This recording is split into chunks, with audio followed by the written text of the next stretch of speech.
Uy, ano kaya to? Ang dami oh. Ito ay tinatawag na guso dito sa Cebu. Karamihan dito sa sa Bisaya marami to eh. Paano kaya ginagawa nito? Mamaya gugupitin natin yan kasi mahahaba yun, no? Akala mo ugat ang puno, no? Tingnan natin kung paano natin na gawin ito. Sige, tara na. Lagaan na natin para medyo lumambot. Tara na. Ayun, napakuluan na natin. Kasi ito, pag hindi mo pakuluan yung iba kasi parang binabanlian lang eh. Kasi ito, pag hindi mo masyadong napakuluan maigi, o iba binabanlian lang, medyo parang goma kasi ito, makunat, matigas. Ito, niyo, yun, no? Pinaggupit-gupit ko kasi siya kasi masyadong mahaba. Ayan, natin yan. Tapos hanguin na natin. Ayun, natapos na rin sa wakas. Nahango na natin sa kumukulong tubig. Ito lalagyan natin ng mga toppings. Lalagyan natin ng mga kamatis.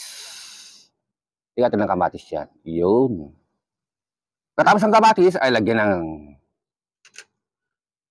bawang. Lagyan ng bawang. Lagyan ng bawang para mas masarap. Mas maraming bawang, mas masarap. Pagkatapos ay lagyan natin ng sibuyas. Yung sibuyas. Ayan. Yung sibuyas para masarap. Tapos lagyan natin ng konting kamatis pa. Yan. Tapos lagyan pa yung konting luya pa. Para mas marami, mas lumasa. At pagkatapos dyan ay lagyan ng suka. Suka.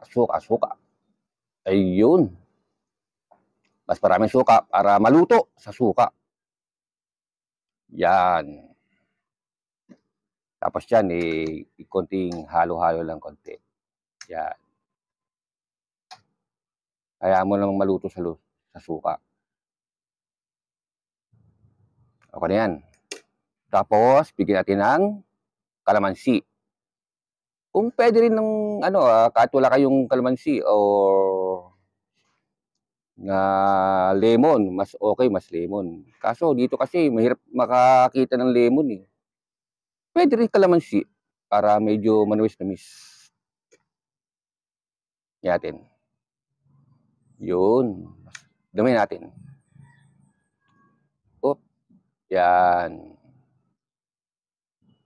Nahihirap ako mag-framing dito kasi si Boy Africa, yung aking assistant na tiga-video sa akin, photographer, wala. Sa galaan. Nakapagsyota na naman yung lintik na yun.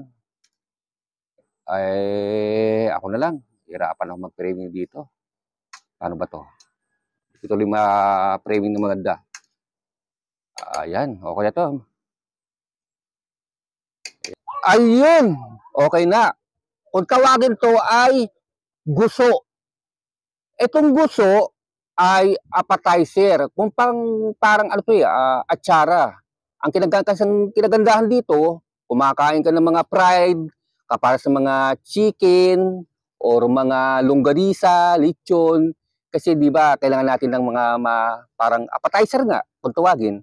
Ito ang mga appetizer nila na ganahan sila dito sa mga, kung tawagin talaga dito ay guso.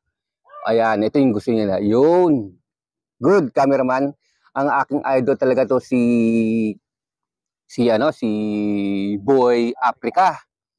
Ito si Boy Africa kung dahil kay Boy Africa, hindi ko malaman yung mga ganitong mga pagkain dito sa Cebu. At ito, i-explain ko sa inyo kung ano ba talaga ang guso. Ang guso ito ay tinatanim sa dagat. Para siyang lumot na tinatanim talaga, yulublob sa ilalim ng dagat talaga yan. Tapos, ilalagyan ng net yan. Siguro, ang sabi-sabi doon nila na 1 or 2 to 3 months, depende yan. Pag nagkakaroon ng mga parang dalagalame yan, di ba? Kanina nakita nyo yung mga parang ugat-ugat. Kasi itong guso, napakasarap talaga ito. At saka isa pa, ang bali-balita doon dito ay karamihan daw sinasabi nila na ginagawa daw tong ano yung sa Plastic. plastic. Yun. Tama ba plastic, plastic. pare?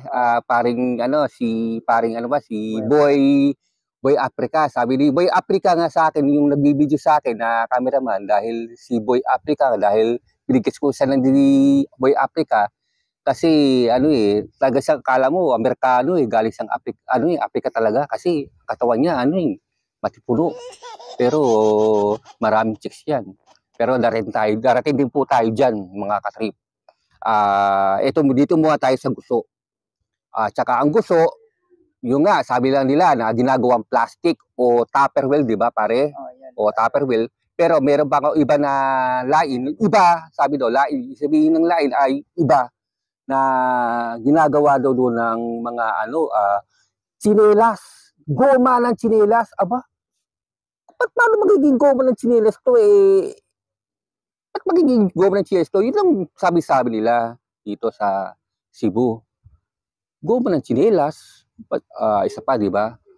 Yung nga, kung tawagin talaga nila dito, ay halamang ugat na nabubuhay sa dagat. At inaalagaan nila talaga to na mga 4 to 5 months para dumadami at yung mga ugat-ugat talaga sa kanila hinaharvest yan. Ilalagay na sa bangka. Ito at may natin yan. Yun ang gusto. Sarap niya, no? Yun. Paano? Hanggang dito na lang. Mangaon na lang tayo dito, ganun pagkain yan, di ba? Tapos kain ka ng gusto. Kasi kanina, yung kanin, nauna ko na nagutom na ako. Medyo tinamad na ako kasi ang dami kong dalahan dito, mga ibabagbo pa. Tumawid kami ng dagat. Malapit lang sa amin kasi ito Yung bahay namin dito malapit lang Meron kaming titirahan dito Sarili naming bahay sa aking kinakasama. Siguro ang layo nito siguro mga 3 kilometers ba? Wala pa siguro. 2 lang siguro, no? Mga 4 to 3 kilometers lang layo, di ba? Parang ganun. Parang ganun daw, sabi ni Boy Africa. Sarap po. Sarap talaga to. Ayun, no? Ayun kayo. Yun lang. Ito ay isang guso. Tinatawag kayo patay, sir. Bye-bye. Paano? Hanggang dito na lang tayo.